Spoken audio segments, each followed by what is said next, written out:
And families with children with cerebral palsy are still waiting on the government to pass legislation that would ease their financial burden in caring for their children.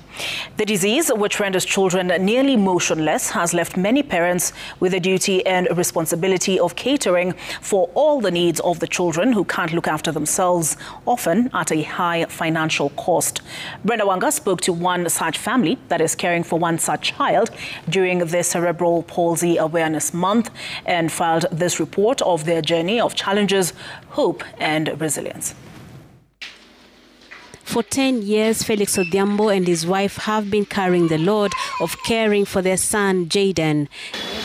Every aspect of his life revolves around his parents' support. Jaden, who's turning 11 this month, suffers from cerebral palsy. Alipozaliwa alichelewa kulia kama kawaida mtoto akizaliwa kwa sababu nilikuwa na pressure ambayo ilisababisha nikaweza kulazwa, nikaweza kufanyiwa induction ambayo ilichukua muda sana.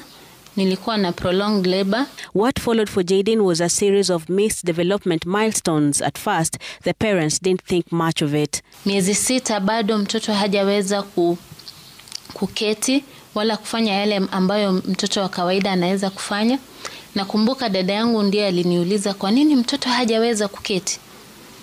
Ndipo hapo tukaanza safari ya kujiuliza maswali. Cerebral palsy is a group of movement disorders caused by brain damage that occurs before, during, or shortly after birth, affecting a person's ability to move and maintain balance and posture. In Kenya, an estimated 350,000 children are living with this condition. Patients of cerebral palsy present with difficulty in movement and coordination, including stiff muscles, poor balance, and involuntary movement, along with potential speech, vision, and learning problems.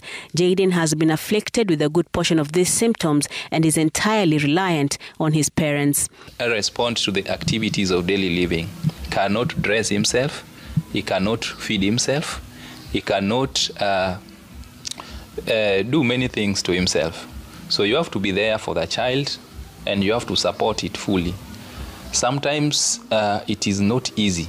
Felix and his wife have tried to make life as normal as possible for their son, but even then, they have not escaped the challenges of raising a child like Jaden, from education, his social life, nutrition, and everything in between. All these come at an exorbitant financial, emotional, and physical costs to the parents.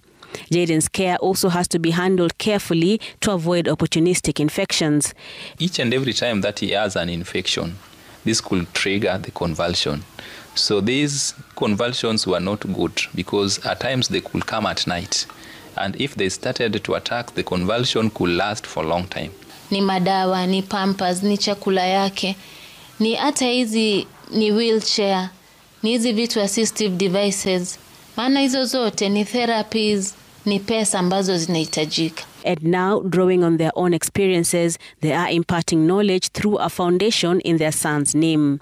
They are also encouraging other parents to embrace their special needs children and integrate them into near normal lives. After all, they may be needing special and considerate care, but they are children just like the rest of the society's young ones. So I call upon all the parents who are still living in denial to bring out these children so that they be included in the community, because you are denying these children their rights. Such parents are looking forward to tax reliefs should a bill that is before Senate passes into law.